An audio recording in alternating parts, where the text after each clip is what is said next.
I'm Charna Davis Wiese, and welcome to UCF in Print. Do you have an image of early American women as uneducated and illiterate? Well, you won't believe some of the things they did and thought about, and we know because a lot of them wrote about it. And UCF professor Dr. Lisa Logan is getting the word out with her work. Thanks so much for joining us. One of my favorite people. We have such a good time talking about these things. And this is something I can't wait to do this show because I know so little about this. And I think most people do. Before we actually get into it, what turned you on to this? How did you discover early American women and their writings? I think it was something that I was always interested in because I can remember when I was in third grade and I discovered the library at my school. I went and checked out all the biographies of the women that were in the series first, and then I read all the historical novels that were about women. But I really didn't read many early American women writers until I was in graduate school. Even though I went to an all-women's college, there were only two women American writers that I ever read, Emily Dickinson and Anne Bradstreet, until I got to graduate school. Then when I got to graduate school, I can still remember, and this really started all of my work, I can still remember when on the syllabus the teacher gave us Mary Rowlandson, who wrote a captivity narrative in 1676. Now she was a slave? She was a white woman who lived in Lancaster, Massachusetts, and she was married to the minister in Lancaster, so she was the most prominent woman in the town. And she felt captive? And no, she. I'll get this one of these days. I told you I don't know anything about this. What happened was that they were in a war. It was the middle of King Philip's War, which was actually considered the bloodiest war, percentage-wise, that we've ever had in this country, even more so than the Civil War. But you never hear about King Philip's War. Anyway, in that war, the village of Lancaster was attacked and she was taken captive. There comes the captivity. Yes, okay. One of her, and she was actually the most valuable captive because she was the minister's wife, which meant she was the most important woman in the village. She was the first lady. That's right. And so, but I can still remember going to read that and being so excited about reading this woman who was really the first American writer who was writing a prose narrative. And it was a sensational book. It was something that was read to shreds. It was in so many editions, and it was just devoured by people at the time and then for centuries thereafter. But I remember reading it and I finished it and I thought, well, where is she? I can't really find her. I don't really understand who she is. And I kept reading it and trying to figure out who she was because I just couldn't tell from reading it. And then that actually became the subject of my research. How do women negotiate being in print and their own position in culture, and then what's important to them? Especially then. She wasn't supposed to be writing, was she? No, but you know that she read because she was probably educated. Her parents were wealthy. She was born here in Massachusetts, I believe. But women who were here at that time were usually, if they were from landowning families, they were educated. Why do you think? Why was it okay for them to be educated? Is it just that they had the money to do it and the wherewithal to do it? Well, it's not like you went anywhere to be educated. You were educated at home by usually your father and your mother, okay? And we didn't have TV. No, didn't have anything. So, and books were very expensive and rare. And so if you were the daughter of an educated man like Anne Bradstreet was, then you would have access to a library. Or if your father worked for a wealthy man, you would have access to a library. But there wasn't a school or anything that you could go to. And there was no mass printing for books too. That's why books were so expensive. Yeah, it was a very expensive process to print. things didn't hold up as well. So we don't have the first edition of Mary Rowlandson's narrative. But what you find is that in that period, especially somebody Mary Rowlandson, she was what we would consider, I guess, middle class, all right? And she wrote because something unusual happened to her. And what happened to her actually displaced her, not just in terms of geography, and she was toured all around Indian territory, okay? And she wasn't sure from one day to the next if she would live, if her husband were still alive. Her captors would tell her things that weren't true. But the one thing about her writing is that because she was taken captive, they had ideas in her home culture. What did she do to deserve this? They believed, although this was strictly what white men did in war, her culture believed that women who were taken captive by Indians would have been raped.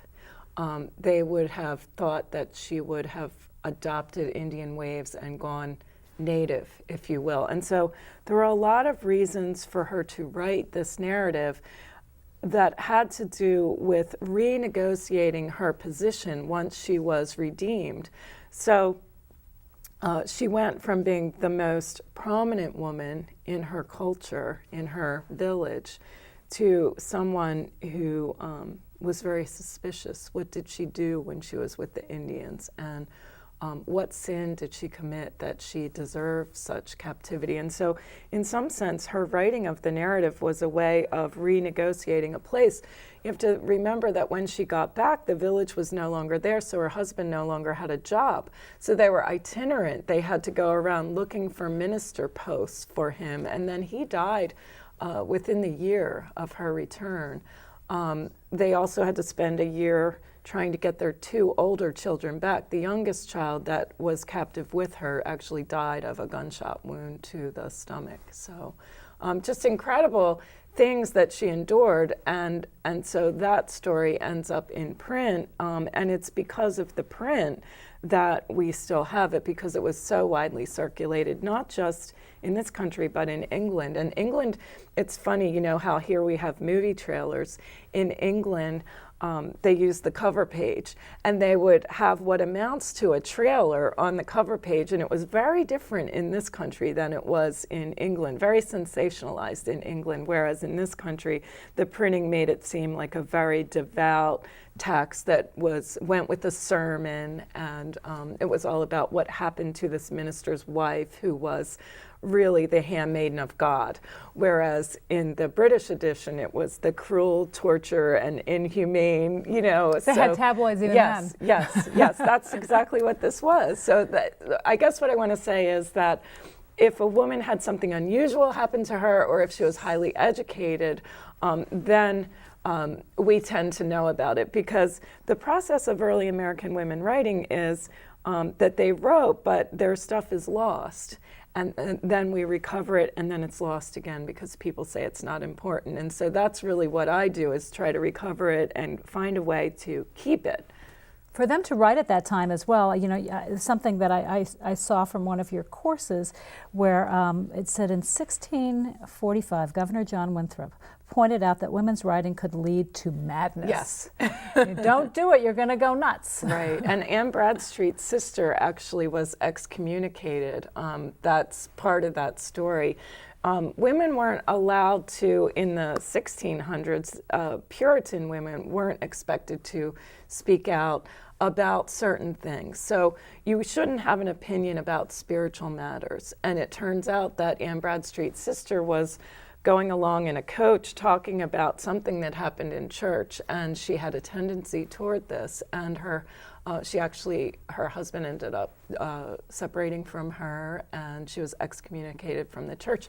You don't hear that about Anne Bradstreet, you know. And Anne Bradstreet actually lived right across the street from Anne Hutchinson, who was the most famous of the Antinomians, and was exiled to Rhode Island and eventually died there, but was actually tried and persecuted by the Puritan elders for speaking out about what happened in the church. And so writing was sort of like doing that. When you look at Mary Rowlandson's text, what she is really talking about is, how do I understand this horrible thing that happened to me and make sense of it in my world? And the way that you make sense of things, if you're a Puritan, is by thinking about how it's part of God's plan. So when something bad happens to us, like we get a traffic ticket, we get in a car accident, something else calamitous happens, and then we think, all right, well, how do I make sense of this?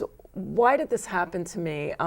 How is this a good thing? What have I learned from this? And this is what Puritans did all the time. They believed that there was a plan for each of them, and the problem was that God was way out there making the plan, and they didn't have access to the plan, but they were always trying to read signs to understand the plan. And so how could she understand her captivity and deliverance as part of that sign system? And so the captivity became almost like the captivity of the Israelites, okay?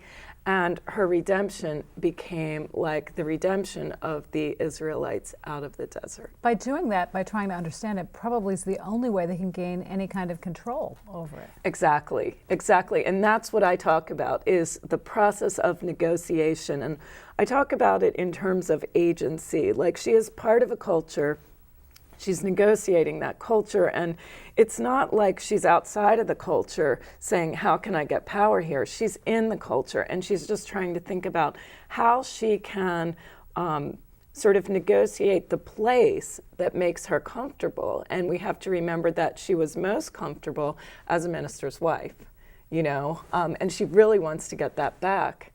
One of the things we didn't know about her until very recently was that after her husband died, she remarried, and she lived another 20 or 30 years after she wrote this narrative, but nobody knows anything about her. Oh, because there's no record? She didn't write anything. She married a captain, Samuel Talbot, and had this rich life. At one point was called to testify because her son obviously didn't learn the same lesson of captivity. And he was in trouble for trying to steal somebody's land and sending the guy off to the Caribbean as a slave. He's a slimy guy, huh? Yeah, apparently. We'll talk more when we come back. We'll be right back. Okay.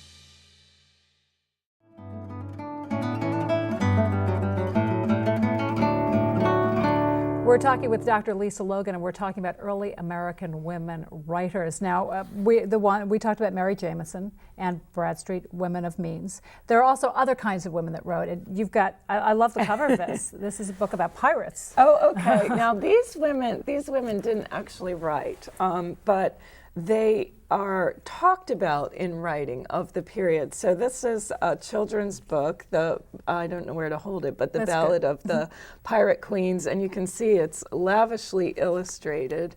And this is the Pirate Queens as grandmothers. Not the grandmas we're all used to, huh?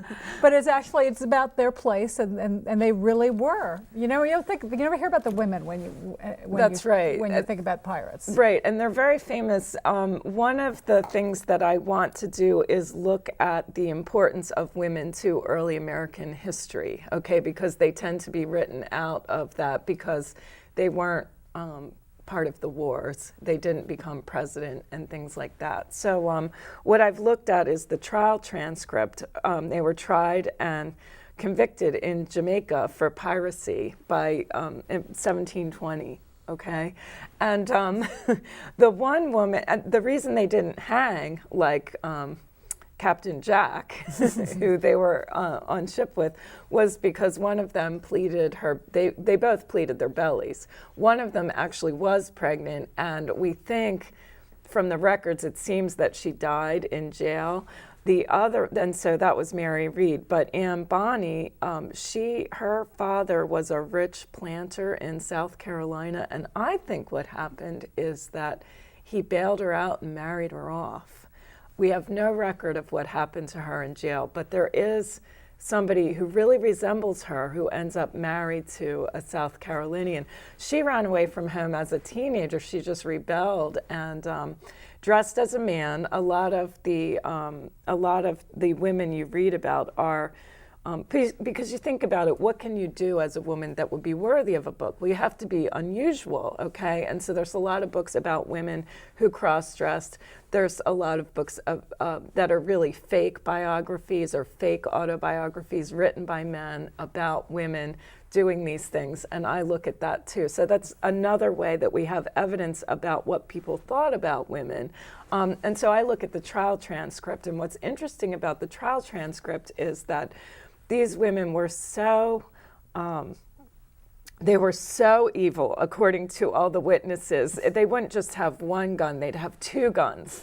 And so they were twice as evil as the male parents. And they'd have knives. And the thing is that it always had to do with their breasts. That was how they would dress in male clothing, but then after they made the kill, they would bare their breasts and so there was a way that they were sensationalized, all right? And the thought, the chance of that really happening probably was slim. However, it's their perception of how the writers wanted them to be perceived. Well, these were trial witnesses. So they really did do that? Yeah, they were trying to get them convicted, and so we don't know, but they made them sound really evil, okay? But it is the case that when that ship got captured by the British, that all the men were downstairs drinking, and it was the women who were on deck scrubbing, fighting. Oh, fighting. They were the ones fighting it off because the captain was down there in his cups. And she said to, I think it was Anne Bonny who said to Captain Jack Rackham, if you had fought like a man, you wouldn't have to hang like a dog. Good line. Good line. And it's funny, when you look at the cover of it as well, they kind of look more like Charlie's Angels. They're very butch. They're very, yeah. And the thing is that this is a very recent book, but if you look through the ages, there's an obsession with these women, and that's I never knew there were about. pirate queens. Yeah, well, Grace O'Malley's the famous British one that met Queen Elizabeth. So I work on those, and then this is one of the books I would have read as a child. It's called Indian Captive, and it's the story of Mary Jemison, who is known as the White Woman of the Genesee. She was taken captive from what's now West Virginia when she was about 12 or 13, and she stayed. This was on the reading list for my son's. Yes, my son's English it class won a this year. Newbery Award. Yeah. It's a very but the boys don't read it. I know. That's the thing about boys. They only want to read about boys. They need to assign them and make them read them. I know. It's very sad. But anyway, she was the White Woman of the Genesee, and she stayed with her captors. The statistics show that if you're taken early as a child, you do end up acculturating and staying. But she married two different Seneca men. The first one, I guess, died, and the other one she stayed with for quite a while, had several children, and remained with the Seneca. Then did this weird thing where, by claiming some U.S. citizenship, she was able to secure lands for her Seneca children, but she never returned. They asked her a few times, and she refused. And she lived to be in her 80s and was actually interviewed by James Seaver, who was an anthropologist in the 18th century. So in 1823, he interviewed an 83 or so year old Mary Jemison, and that's the text we have about her life. And the discussion is how much of it did she really write or say, and how much of it is Seaver. And that's the thing, that's the negotiation again. That every text, in my view, is sort of a collaboration between the woman and the cultural forces that I guess coalesce for her to get into print. All right, and then this other book, it's edited by Ann Taves, but it's the memoirs of Abigail Abbott Bailey, who had 17 children by a very abusive man. 17 children. Yes, and she was pregnant forever. She was married to him for almost 20 years, and that she was always pregnant. And what happened to solidify, she actually won a divorce and a property settlement in the 1700s. Amazing. Okay, it's so rare. There must have been a lot of witnesses. Right. Well, what happened was when she was pregnant with, I think, her 15th and 16th children, who were twins, she was confined to bed rest, and he began raping their elder daughter, Phoebe.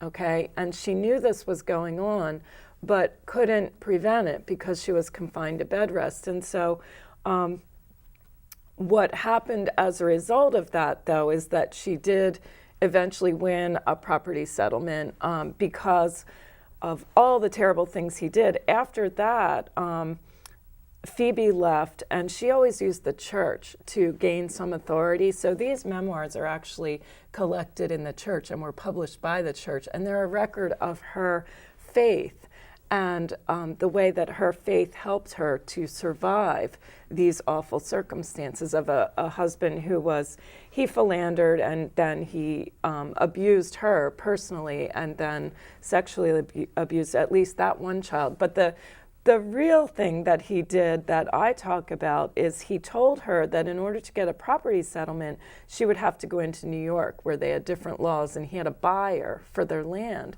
So he took her there, and he said it would be like a 2-week trip.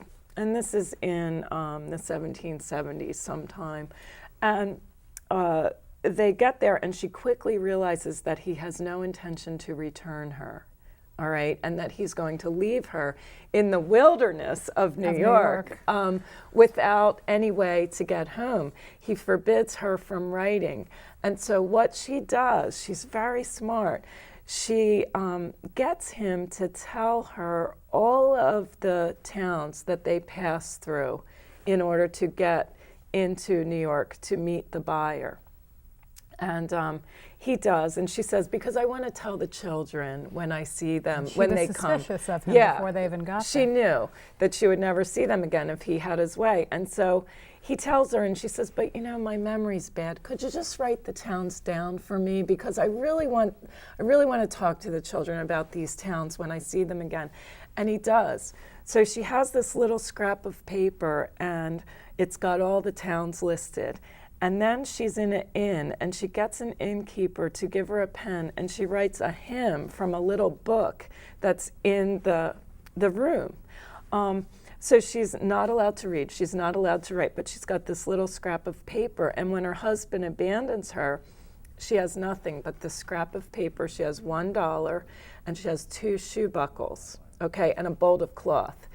She gets all the way back to her home with nothing but this. And her good name, you know, she goes along and says, can I borrow a horse? Here, I can trade you the shoe buckle. Here's the next town I need to get to. I'm a woman of much faith. And it's her sort of cachet as a pious woman that enables her to get the help from people to get from town to town all the way home. He's very surprised to see her. I was just going to say, he must have been shocked. He must have been shocked. Is there anything written about his reaction? No, no, that's not in the court records, but he does lose that battle, and they cast him out, you know, because of what he tried to do, all right? And then there's another woman in this book. There's actually 4 women: Mary Rowlandson, Sarah Kemble Knight, who traveled from Boston to New Haven in 1804, I'd say. 1704. And then Elizabeth Ashbridge, who became a Quaker and suffered domestic abuse from her husband, and then Elizabeth House Trist, who went from Philadelphia to Natchez in 1763. And then later, again, when her son was appointed a tax collector in Natchez. Unbelievable. There's so much out there. I think we could do like 3 or 4 hours. Unfortunately, we're out of time. But if people want to go ahead and Google it. Google early American women, go to the library. Really Email amazing. Email Dr. Lisa Logan at UCF and she will tell you what to read. So wonderful that we have people like you ferreting this out to get this information out, because it's a vital part of history and it would be a shame if it was lost. Dr. Lisa Logan, thank you so much for joining us. And I know we'll probably come back again because we have so much more to talk about. Oh, thanks, Charna. I'm Charna Davis Wiese. Thank you so much for joining us on UCF in Print, and we'll see you again next time.